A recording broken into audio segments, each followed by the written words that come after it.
Conservative new media viewers, JLin fans around the world, what's up? It's me, PFV, Paul F. Villarreal, the NBA expert, and we're here to discuss the Brooklyn Nets' 122-104 victory tonight over the Phoenix Suns in Phoenix, Arizona.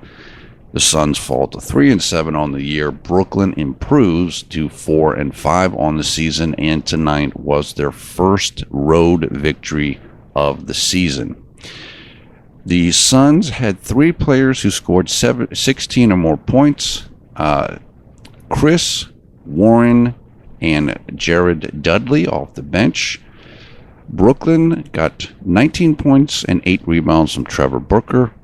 20 points, 13 rebounds from Rondae Hollis-Jefferson.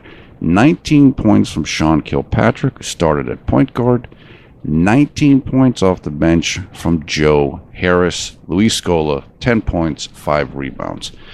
What happened in this game was that Phoenix plays a style that the Nets like, which is a very fast pace, up and down the court, run and gun. And Brooklyn is better at it and has more talent and is more cohesive as a group right now than Phoenix is. And so basically it played right into Brooklyn's hands. They shot 48% from the field, including 43% from three-point range. Brooklyn hit 16 three-pointers, and they just rolled. They ended the game on a 20-4 run, and that was almost the exact margin of this game. That was a 16-point margin, and the final spread of the game was 18 points. Let me say that somebody told me on Twitter, I think it was Linspired, said that Master Lowe, who was the personal massage therapist for JLin, apparently is headed back to Taiwan, where he lives, soon, with the feeling that Jeremy's doing pretty well healing from his hamstring injury. So that's definitely good news. Also, it was reported during the game by Sarah Kustok of the Nets broadcasting team and Yes Network that the reason why you see JLin with a clipboard during the games recently is he is charting plays. Like he's kind of taking note of what plays the Nets are running and probably thinking to himself what's effective. And he basically said, yeah, I'm looking at what's going to work and what works for different players and all. So even though Jeremy's not playing right now, he's still accumulating information in his head. And that's going to help him when he comes back onto the court. Randy Foye, who himself is coming off of a hamstring injury, played 16 minutes tonight. So in the 3 games since Randy has returned from his hamstring injury, he's played 14 minutes, 15 minutes, and now 16 minutes. And also, you'll note that Randy is not starting yet. So, which I think he will eventually. That's probably a good indicator of how the Nets are going to deal with Jeremy once Jeremy returns from his hamstring injury. The thinking is you want to build up the players' minutes and their strength and conditioning slowly. As I've mentioned before, hamstring injuries are very tricky. They linger. You can easily re-injure them.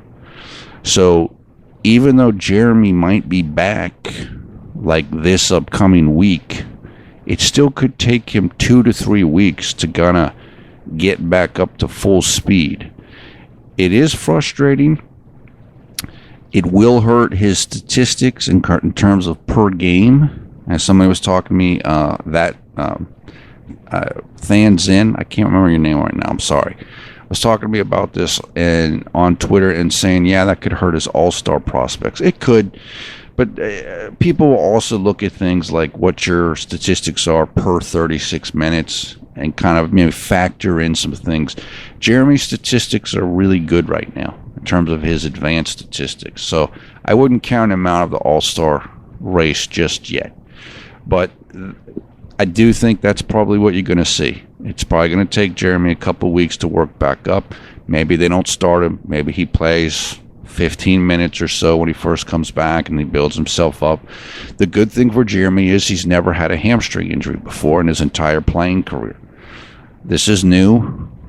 It's not a recurring problem, and you don't want it to become a recurring problem. So even if it takes him a couple more weeks to get settled, just let him do it so that he doesn't have any issues with it going forward. Jeremy's been very durable in his career. He's missed very few games.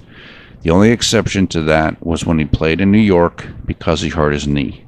And I think part of why he hurt his knee was he was playing heavy minutes once he became the starter, and his body wasn't used to playing that many minutes. But now he hasn't had any really serious problems for several years. So hopefully this will be maybe the only problem he has this year. Just work, get over it, and then that's it.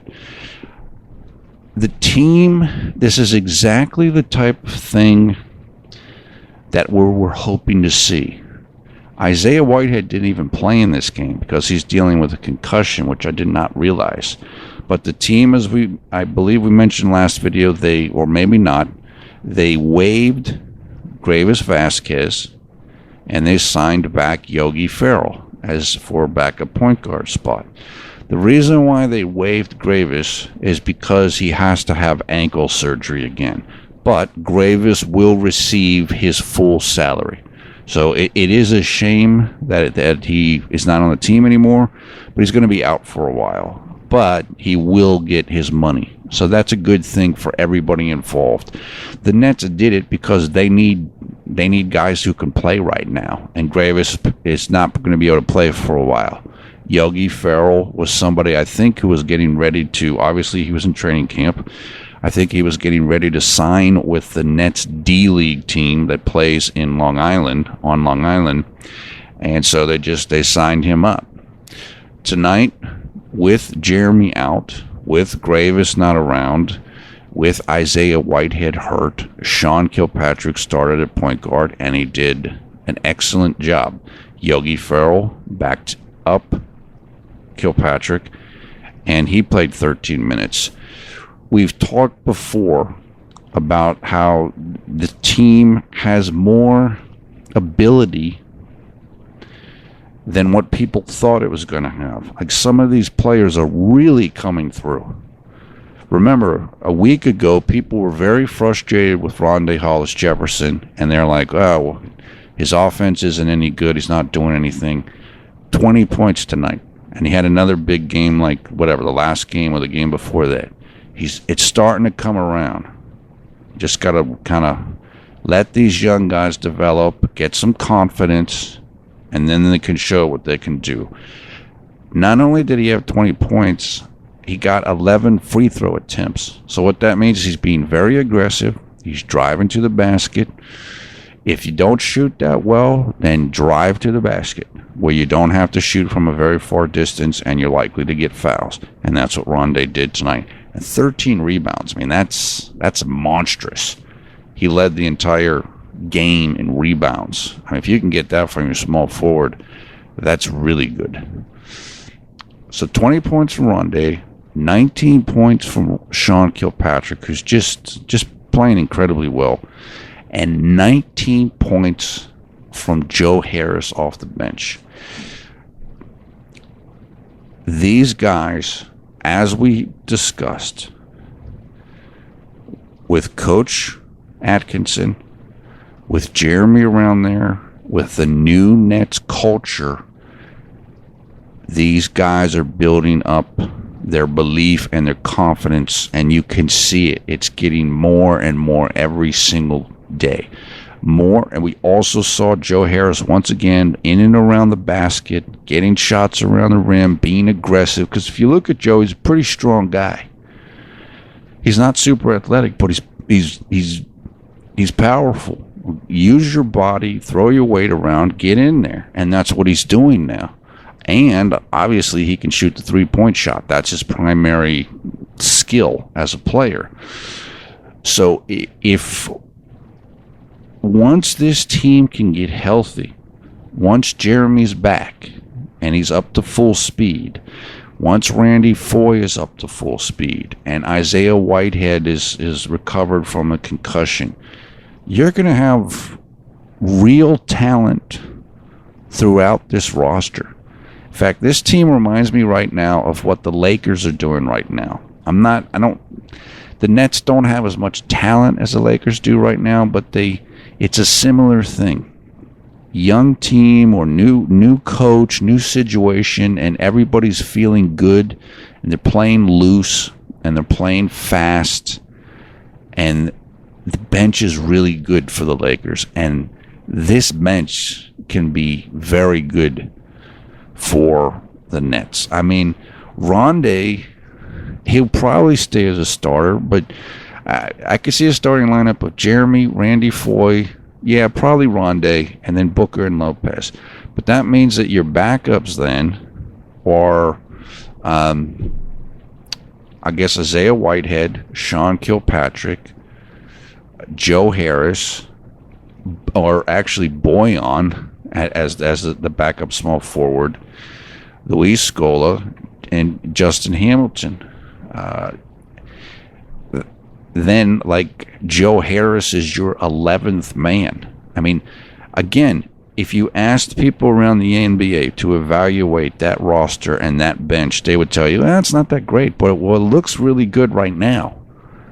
I mean, if Joe Harris scores 19 points, if Sean Kilpatrick's scoring 19 points, you put that type of talent on your bench and you can bring in that kind of firepower, you're going to have something.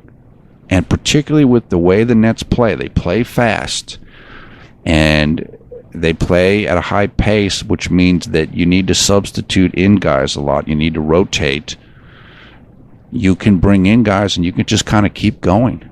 I mean, I really hope that Isaiah Whitehead can continue to develop. I thought he's played really well this year, particularly being a rookie. If he can just kind of blossom a little bit more so that he can run that second unit, that's going to help tremendously. And if he's not ready to do that, then you could have Sean Kilpatrick play point guard with the second unit and have Kilpatrick as the point guard, Joe Harris as the shooting guard, and Boyan as the small forward, or Boyan shooting guard, Joe Harris small forward. So there's different combinations here that can work for this team. And as I said, with the young players, with these guys who are cast-offs from other teams, confidence is the key, and they're getting it now. They're believing now. They weren't supposed to be this good. And particularly with the injuries, they're really hanging tough. They have a better record than the Knicks do. The Knicks are 3-6, and Brooklyn's 4-5. So I'm really excited. I thought that this was definitely a chance for the team to win tonight.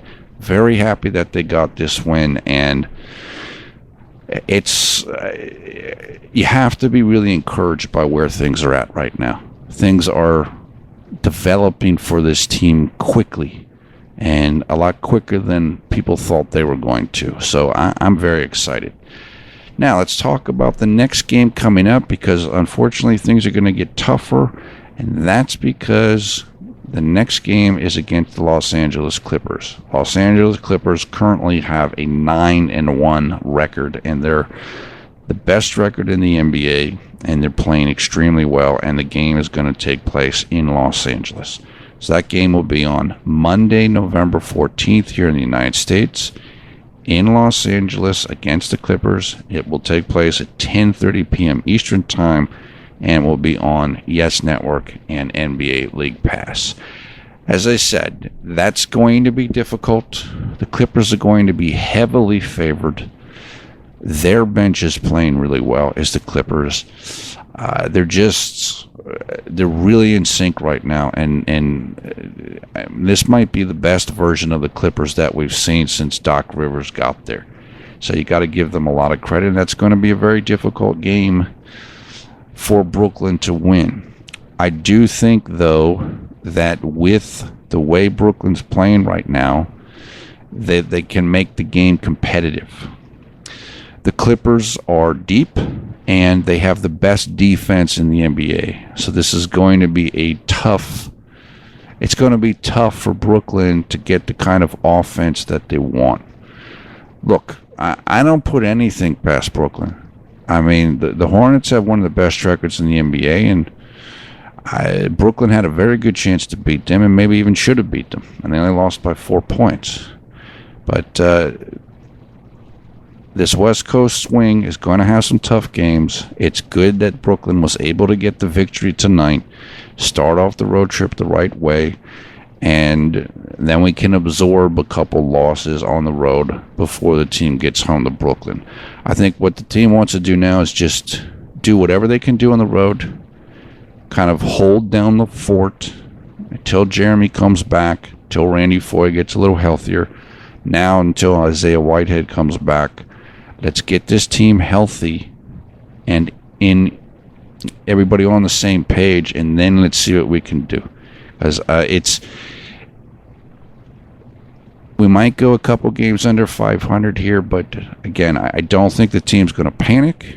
I think they're going to stay mentally strong, and I'm really eager to see what this team can do in a couple weeks if they're healthy and they can kind of keep their heads on straight, which I think they're doing a great job. It's like I said, when you look at this team, you can just tell that it's a good atmosphere. Coach Atkinson's doing a really good job building the players up, and the guys like each other, and there's a lot of positivity. So all signs are good, and tonight was certainly definitely a good win for the squad. That is it for now. I hope you're having a great night or great day wherever you are around the world when you watch this video. Take care, and we will talk to you again 2 days from now as Los Angeles Clippers take on Brooklyn in Staples Center there down in Los Angeles. And look, let's just hope they can. Let's just try to keep it competitive, and maybe they can give themselves a chance to do something or sneak out a win late in the game. It'll be a good experience for the team. This is about as good as it gets in the NBA, along with the Warriors, the Spurs, and the Cavaliers. So it'll be a nice little measuring stick. Even if the team doesn't win, they can learn from it. They can break down the film and see how they can improve further. All right, take care. Talk to you again.